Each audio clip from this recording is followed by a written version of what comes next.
Hey guys, the VW Tiguan, for these switches, you can't really get it out without breaking it. And I'll tell you why. There's this light for the mirror here, right? And the way it sits in is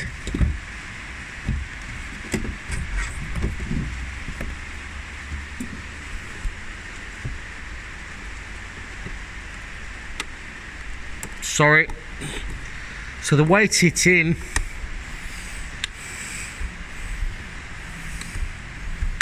is like that. Whoop.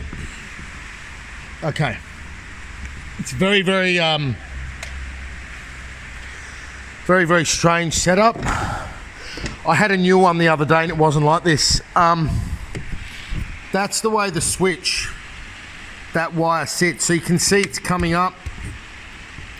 That light is coming up here. Now it's all good and well when you remove it, and this will just pull out, okay, or break. But really, to do this, what you want to do, you want to release the door trim and pull this wiring out, and then push it out from the bottom, or you'll crack that bit there. Okay, hope that helps. See you later.